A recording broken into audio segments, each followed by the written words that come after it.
नमस्कार विद्यार्थियों, भूगोल विषय की ऑनलाइन क्लास में आप लोगों का स्वागत है। पिछले कई क्लासों से हम लोग विश्व की प्रमुख जनजातियों के बारे में पढ़ रहे हैं, जिसमें अधिकांश का हमने विस्तृत अध्ययन किया। विश्व की प्रमुख जनजातियों में जो अंतिम जनजाति हम पढ़ रहे हैं भील, उसका अंतिम कुछ बिंदु हैं, उनका अध्ययन आज हम कर रहे हैं। इससे पहले हमने भील जनजाति का निवास क्षेत्र है, शारीरिक संरचना है, आर्थिक क्रियाकलापों में भोजन है, उसके आवास हैं, औजार, बर्तन आदि के बारे में हमने अध्ययन किया। इसी कड़ी में अगला बिंदु है जिसका हम अध्ययन कर रहे हैं, भील जनजाति के वस्त्र। आज़ादी से पूर्व भील जनजाति के वस्त्र बहुत कम हुआ करते थे। पेड़ों की छाल से बने हुए बहुत कम वस्त्र भील जनजाति के महिला एवं पुरुष पहनते थे। पुरुषों की अगर हम बात करें तो पूर्व में पेड़ों की छाल से बनी हुई नेकर, जिसे हाफ पैंट के रूप में हम जानते हैं, महिलाएं हैं पेटीकोट पहना करती थी। लेकिन वर्तमान समय में इनके वस्त्रों में काफ़ी परिवर्तन देखने को मिला है।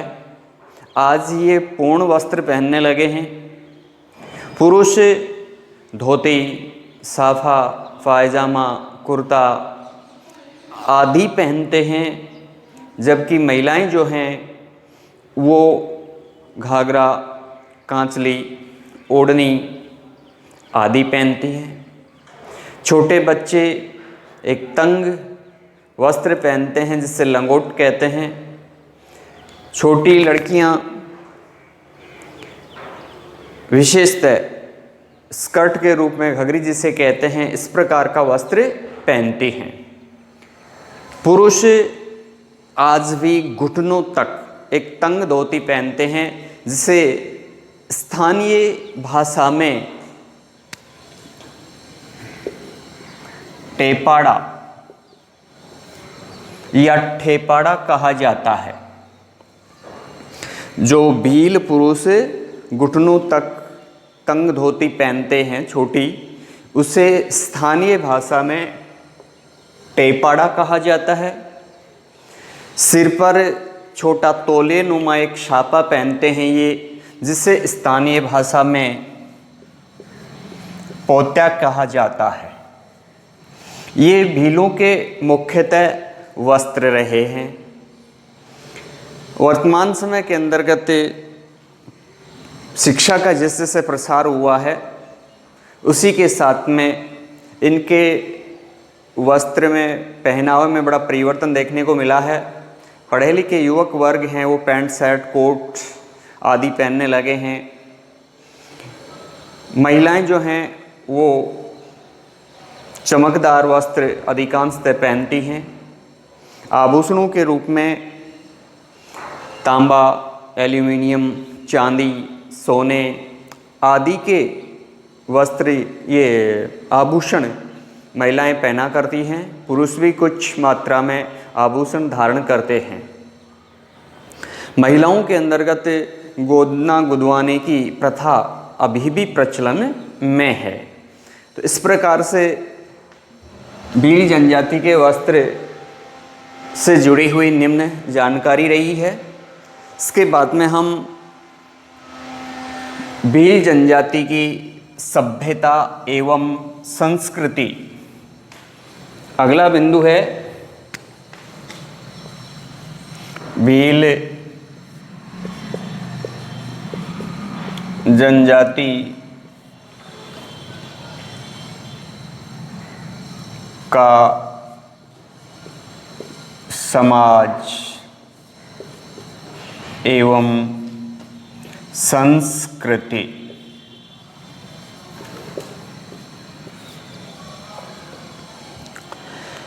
प्रिय विद्यार्थियों, लगातार हम पिछली जनजातियों के बारे में पढ़ते आ रहे हैं। इनका एक विशेष समाज होता है, अपनी विशेष संस्कृति होती है।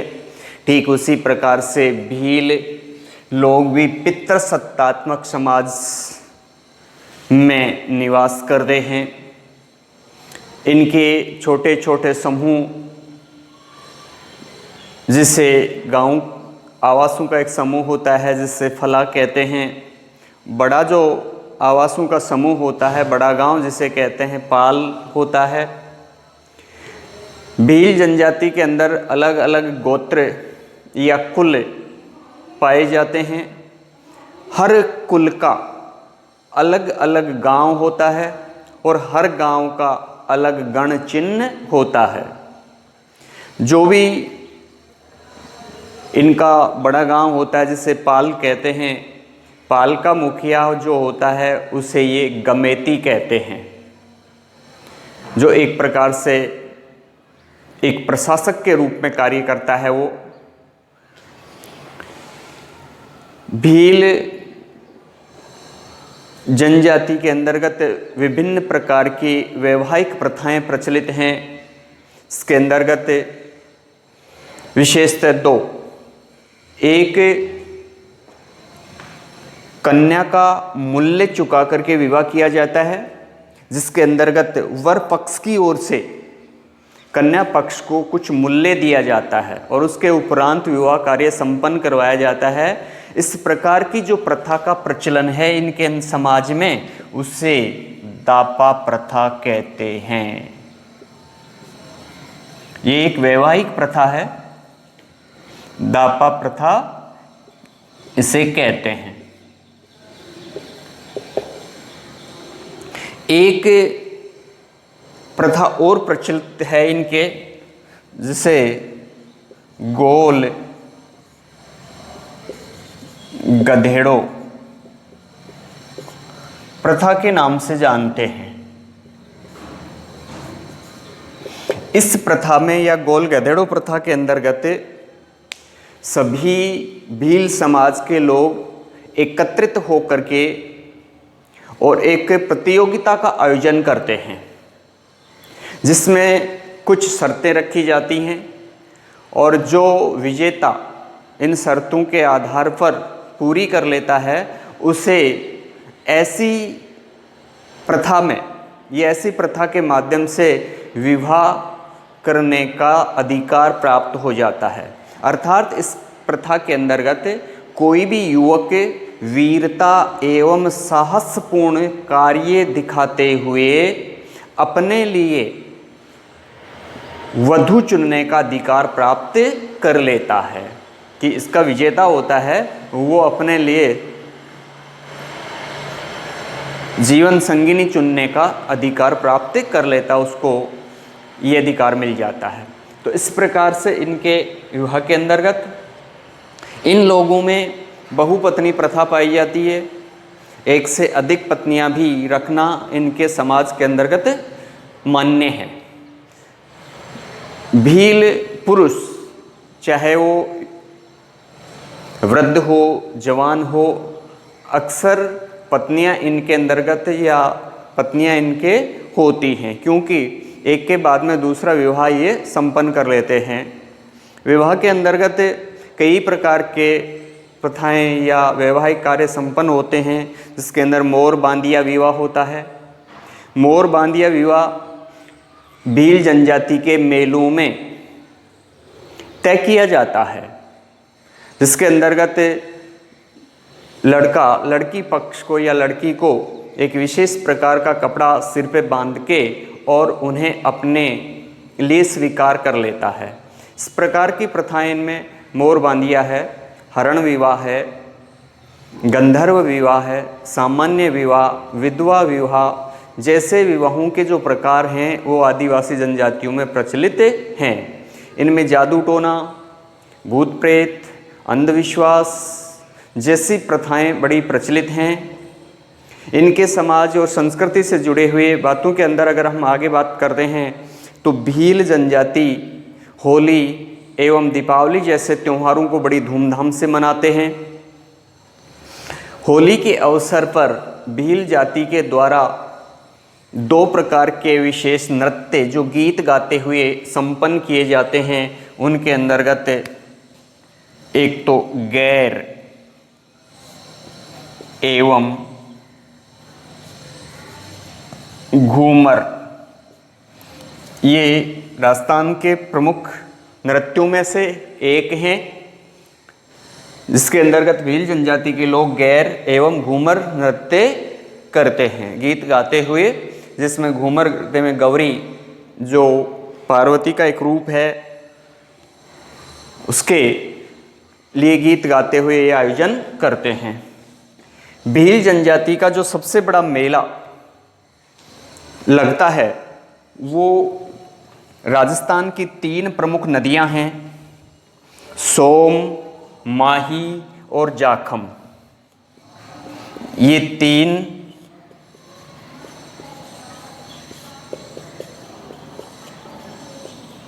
इन 3 नदियों का त्रिवेणी संगम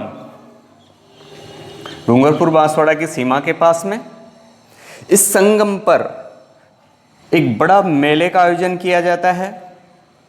लगभग 15 दिन तक चलने वाला ये मेला जनवरी के अंत से लेकर के फरवरी के प्रारंभ तक चलता है। इसे कहते हैं बेणेश्वर। ये स्थान है बेणेश्वर नामक स्थान पर बेणेश्वर का मेला। इसे आदिवासियों का या भीलों का कुंभ भी कहते हैं, क्योंकि अधिकांशतः सभी जनजाति वर्ग के लोग इस मेले में एकत्रित होकर के और भगवान शिव की, ये बेणेश्वर का मेला है वो भगवान शिव की आराधना के लिए किया जाता है।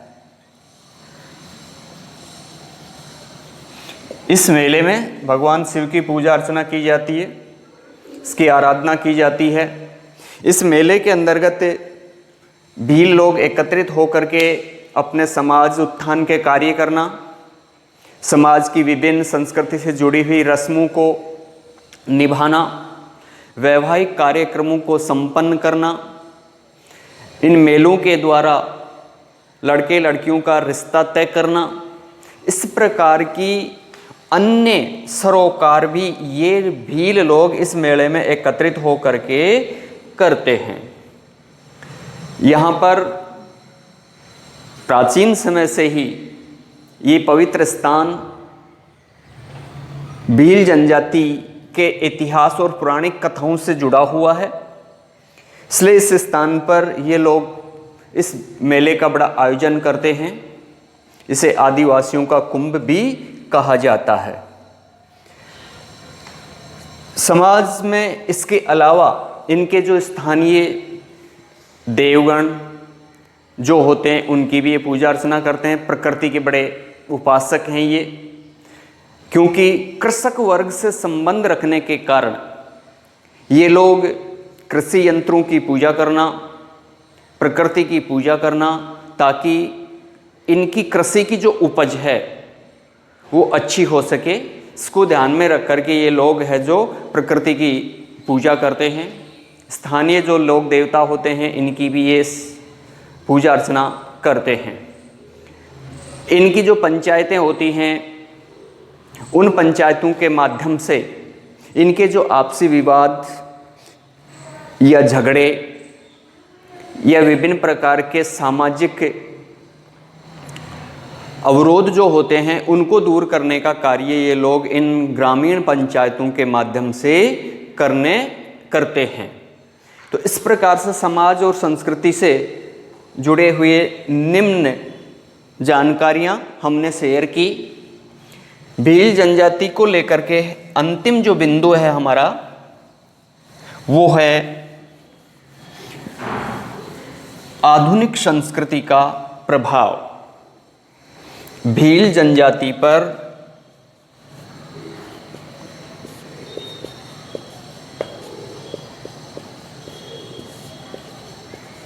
आधुनिक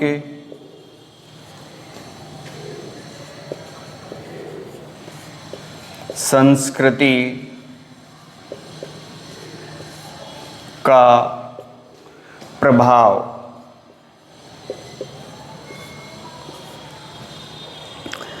कि वर्तमान समय में जिस प्रकार से शिक्षा का उत्थान एवं नवाचार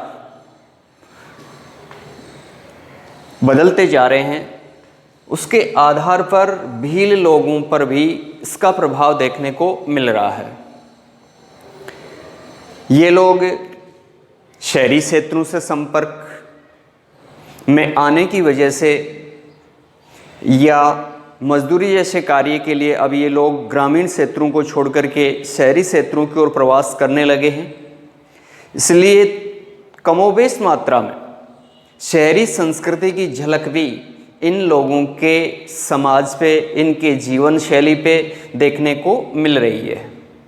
इसके अलावा राज्य सरकारें एवं केंद्र सरकार की कुछ योजनाओं के माध्यम से इन जनजातीय क्षेत्रों के अंतर्गत सुधारात्मक कार्यक्रम शुरू किए गए हैं, जहाँ स्कूलों की स्थापना है, हॉस्पिटल्स के साथ में सड़क, बैंकिंग, संचार, रोजगार जैसी मूलभूत सुविधाएं उपलब्ध होने की वजह से अब इनकी जीवन शैली पर परिवर्तन देखने को मिल रहा है। अर्थात यूँ कह सकते हैं कि इनकी जीवन शैली में सुधार आने लगा है। इस वजह से ये धीरे धीरे अपनी कृषि अर्थव्यवस्था या मजदूरी जैसी अर्थव्यवस्था से धीरे धीरे ये बाजार आधारित अर्थव्यवस्था की ओर उन्मुक्त होने लगे हैं या जुड़ने लगे हैं। तो इस आधार पर हम कह सकते हैं कि आधुनिक संस्कृति का प्रभाव भील जनजाति पर भी देखने को मिला है। अब से पहले जो 3 जनजातियां, जिसमें एक भारत की और 2 विश्व की, जिसका अध्ययन हमने किया, उन जनजातियों की पिछली 3 जनजातियों की तुलना में ये जनजाति ज़्यादा सक्षम, ज़्यादा सुदृढ़, ज़्यादा शिक्षित और परिवर्तनशील समाज की ओर अग्रसर हो रही है। इस आधार पर हमने विभिन्न जनजातियों का एक लंबा और विस्तृत अध्ययन किया। ये लेसन नंबर 2 जो विश्व की प्रमुख जनजातियां हैं, इसको लेकर के और बोर्ड के अंतर्गत इससे पहले अभी हो सकता है साल में कुछ परिवर्तन हो सिलेबस के अंतर्गत, लेकिन इससे पहले इसमें से 2 नंबर के प्रश्न हमारे किसी न किसी जनजाति को लेकर के आते रहे हैं, चाहे 1+1 नंबर का हो या फिर पूर्णतः 2 नंबर का प्रश्न इसमें से आते रहे हैं। इसलिए आप मुख्य बिंदुओं को इसमें अध्ययन करेंगे, इस बात को ध्यान में रख करके, और आप पूर्णतः जो निर्देश हैं उनकी पालना करते हुए इस अध्याय को आप पढ़ेंगे और समझेंगे। इसके बाद में हम अगली क्लास के रूप में लेंगे लेसन 3 जो विश्व की प्रमुख जनसंख्या क्षेत्र, घनत्व, वृद्धि, विकास जैसे बिंदुओं का अध्ययन करेंगे।